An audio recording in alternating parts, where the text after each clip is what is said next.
Welcome to The Change, a podcast about the changes in life that shake, break, and make us. I'm Laura, a 45-year-old writer, podcaster, and mum who has until recently always loved change. And I'm Cathy, a 53-year-old writer, podcaster, and mum, and change is actually my kryptonite. We acknowledge the traditional owners of country throughout Australia on which this podcast is recorded and recognise the continuing connections to lands, waters and communities. We pay our respects to Aboriginal and Torres Strait Islander cultures and elders past and present. Hey Laura, how you going?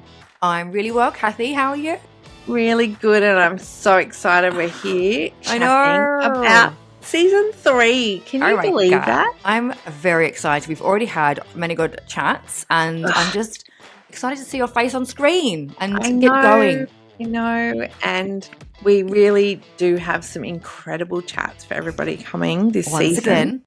I know, we just seem to get the good ones. And I know, brilliant women. People are, excited about what we're doing, and we're getting great feedback, and we really do listen to and take on board all the feedback that we get from everybody. Yeah, please get in touch. We love it when we hear from friends and community about what we're doing and who we've spoken to and who you want us to speak to. We love that. And this season we won't tell you who, we'll keep that a little bit of a surprise, but we do cover some pretty good topics. We've got an incredible makeup artist talking about makeup over 40. We have what else? Incredible fashionistas. Oh God, love that. That is a fabulous chat. Yes, love talking about fashion. We spoke about sex or sex. Your favourite topic. I do love a little chitty chat. Yes, we that. know, and just for anyone listening, you know that the sexy chats, they're always Laura's suggestion. Yeah, you know. Never mind. And what else? We've got alcohol. We talk about alcohol sober again. life and how it can be good and all the things being in midlife, menopause, perimenopause. We talk about what's going on with us. We bring you book recommendations, all the usual. And we have a fabulous chef. My God, the chef. Cool. So cool. And an author. Yeah. Yeah. Some really clever women that we can't wait to bring in. Great things. Yes, doing inspirational things. And this is a little extended trailer, is it not, Cathy? It is a little extended trailer because, yes, we have a little bit of exciting news going on in the Change family, I guess, if you like. That's right. And it's, look, before you tell our friends what that news is, we've got a little poem for you, which I think is very, very sweet. We haven't read a poem on the Change before. Not really but poetic. This kind of no, we're not. I wish I was more poetic.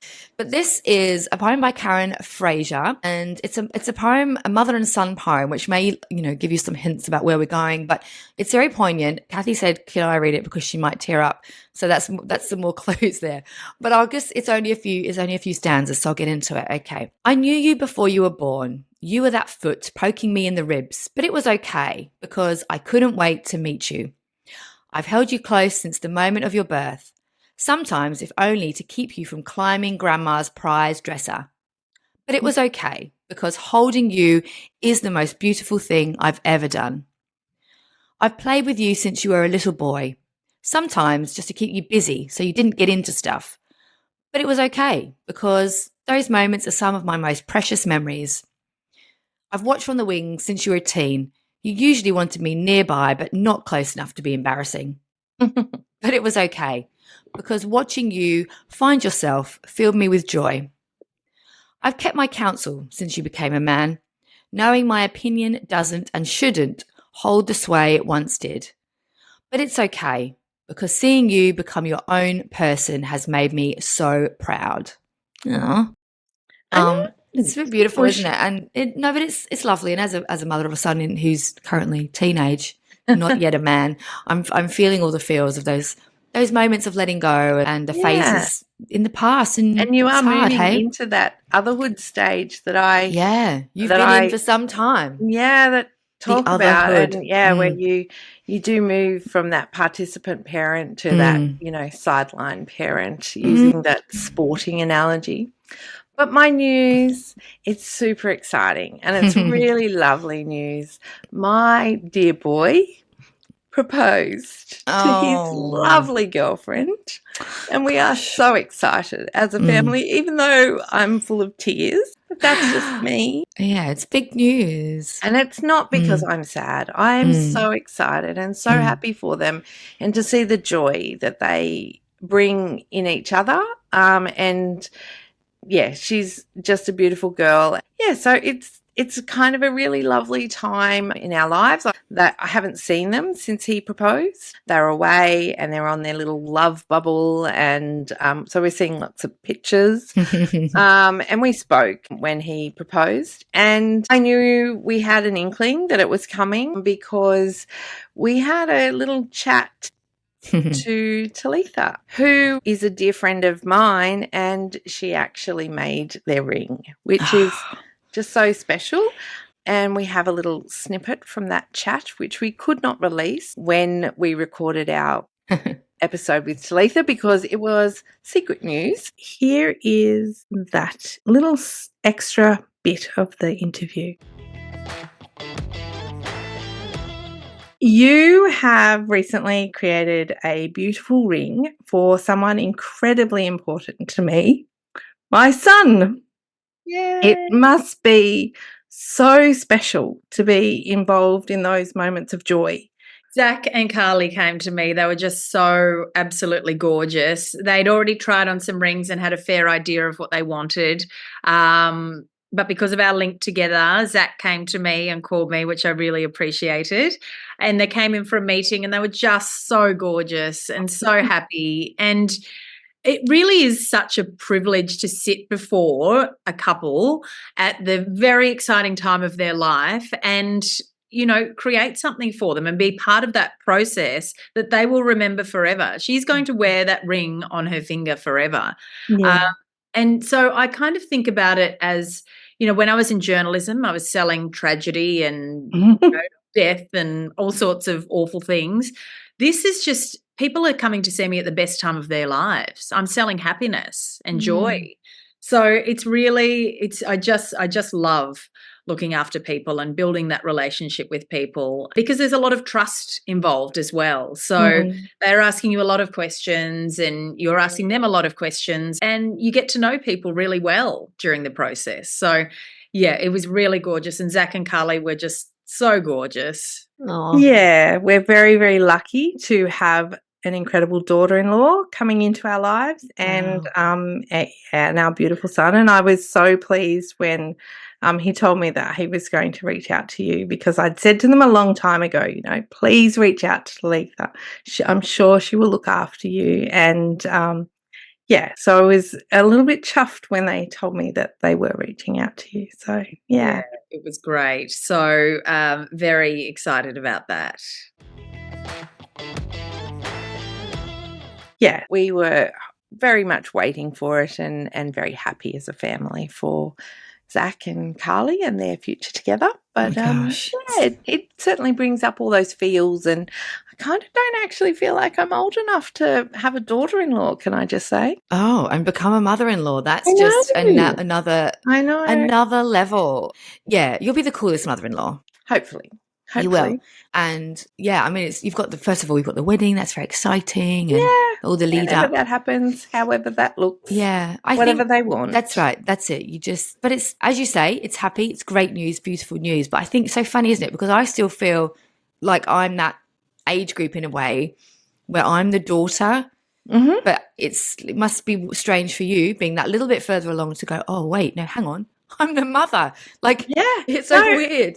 But I'm all of those things. You're still the daughter, right? Yeah. I'm still the daughter. My parents are on holidays at the moment and they're in the UK. And it was really strange because when they headed off, you know, the UK was actually the threat level for attack was actually increased like the day that my parents flew out of the country. So I, you know, was saying like, please be careful, keep safe. And I felt like I was saying all the things that they would have once said to me when I went on holidays. And they're like, yeah. Like, you know, what's going to happen to us, you know, like rather we're on it. And they're right, you know, go enjoy yourself, have a great time. And what will be, you know. I mean, I travelled through Northern Ireland with my parents when I was a teenager at the height of the Troubles. Like it was 1985 when we were there, and it was the height of the Troubles. And there'd been some bombings like just before we travelled through, and we were travelling through. Funny story. We were travelling through a checkpoint, but we'd been to Disneyland before we got to the UK. Yeah. And my brother decided that his thing that he wanted to buy in Disneyland was a replica shotgun. Oh God. Because that's what you buy, right? Yeah, when you're a boy. Full-size replica shotgun. Yeah, because he was like 11, 12, whatever. Yeah. I think he turned 12 on our holiday. So, yeah, and that was in our suitcase. So we're driving through the checkpoints, and for anyone who travelled through Northern Ireland at that time, or lived there, they were and they had microphones embedded into the embankments around, so they were listening into your cars as you drove through the checkpoints. And Mum's like, get your Aussie, we had the Kendone jumpers, and getting the Kendone jumpers on, and make sure everyone knows we're Aussie. And then as we're driving through the checkpoint, she's like, that bloody shotgun. No. But yeah, so I'm still very much the daughter, and I have my own children. So I don't really feel like I'm old enough to be a mother-in-law. No, but Zach is quite young, right? I know. He's 23 this year. He's 23, so, yeah. So, he's not a baby. He's not a baby. He's not in his teens. And, I'm not a baby. 53. So, that's right. I'm not the youngest mother-in-law that's out there. No, I'm sure you're not. And, my mum was younger than I will be whenever, whatever happens. So yeah, it's a fun time, and it's a happy time, but it's also, you feel all the feels as a mum. I found myself looking back over baby photos of Zach, and he was born at 31 weeks, and he was only a tiny little 2-kilo baby. Wow. And he used to fit in the crook of my arm, and his first Christmas photo randomly popped up on my Instagram of all places, and he just got this little kind of dangly little tiny leg, but he was the tiniest little thing. And now he's this grown man forging a life, and a very happy life, and we're very happy for them. And I've got to stop saying that happy, because it sounds like I'm not. No, but I know. Really am. Yeah. But you find yourself reflecting on those moments in these 100%, yeah, big moments in our lives. We look back and we reflect, and we look forward and go, oh, well, where's that going to go? Where do we go from here? What's my role now? Yeah.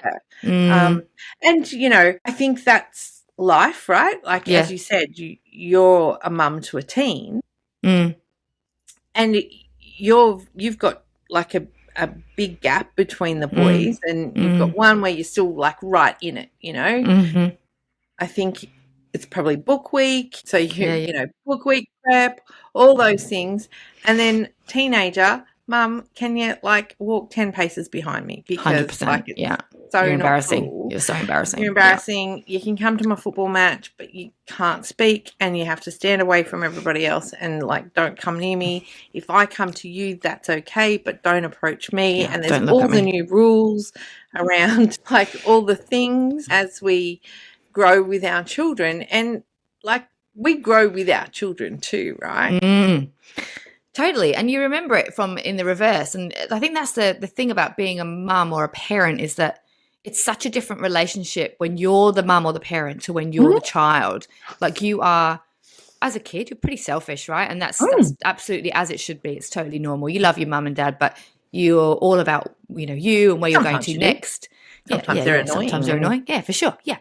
But when you're a parent, and you find your kids annoying too, but there's just this unconditional, just deep love, and it's such a privilege to watch them grow up. And you just don't, I think, as a child, it is different, right? So when Zach will only ever understand how you feel right now, when he's in that situation, when it's his child Absolutely. getting married. It's not the same in reverse. No. Yeah. No. We watch them grow and you watch them do all of these things, but you can't really understand until you're in it yourself. All of these things are the cycle of life and the circle of life, as whatever it is in the Lion King's movie that my children like to make me watch because they know that it makes me cry because... Oh, totally. Everything makes me cry these days. Literally everything. Everything cry. It's so funny, isn't it? Everything is nostalgic when you're older. When you're young, you're just living in it and going, oh, that was a good film. Now I'm just like, oh, remember when? Or, it's really... and it's awful, really awful. I mean, if I think of the Lion King, but like if I watch, I mean, even thinking about Lion King actually kind of makes me teary because it's like, but the dad dies, and it's like, no, that like not happening. But it's what happens in life, Of course, it's people go through unimaginable terror and sadness in life. Yeah, and everyone will go through that. And yes. I think that's coming back to, Zach and his happy news. What you realize as you get older is these happy moments should be celebrated, because in a life, if you are lucky enough to live a long life, there are only sporadic moments that are big like that. The birth of your children, your wedding, all the big things must be celebrated because, they're just in amongst all the other shit that you go through as a human once you get older. Absolutely. Yeah, celebrate those good times. Yeah, and I hope Zach has an amazing party and you just get to enjoy it. Yeah, whatever his vibe. Whatever they want. Yeah. Whatever they want, we'll go with whatever they want. Yeah. And any exciting news, anything happening in your world? What's going on? I've started HRT.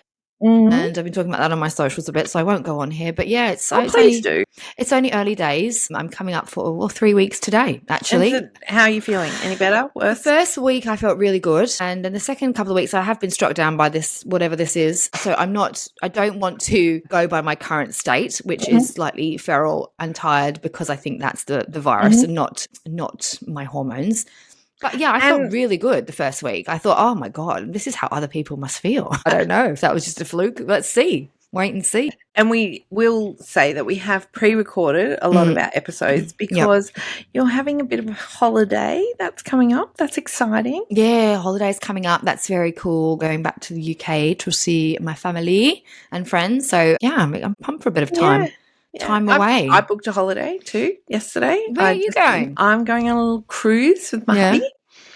You don't mind a cruise, do you? Yeah, no. I really was trying to do something different, but I just honestly, I was in that decision paralysis state where I couldn't decide. But I just knew that I needed a break before I broke, if that makes sense. And then you got to get in there and book it. So it's something to look forward to. And fabulous. So Andrew and I are off over on a cruise to Vanuatu in a few weeks' time. So that'll be nice and warm, and I feel like I just need some sunshine and I feel like it's coming, isn't it? We're on the cusp of spring. Days are here. We're heading into a sort of warmer time of year, which is always nice. It'll be good, and we can't wait to bring the rest of the season to we you. cannot wait. And please send us your voice notes, your guest suggestions. Yes, if you want to be a guest, reach out. Hit us up. Why not? Yeah, love to hear from you. Well, we're loving it. We love doing this. We do love it. We love a chat, don't we, Cathy? Never. All right. We'll see you soon. Bye. Thanks for listening to The Change, a fully independent podcast. Whether you're seeking inspiration, curious about change, or just here for the great banter, we'd love you to make The Change your new go-to podcast. And even better, send us your voice notes or questions about change. We'll use them on the show. Email us at changepod2023@gmail.com or DM us on Instagram at _change_pod. Find us wherever you get your podcasts. And don't forget to follow us on Instagram for more on The Change.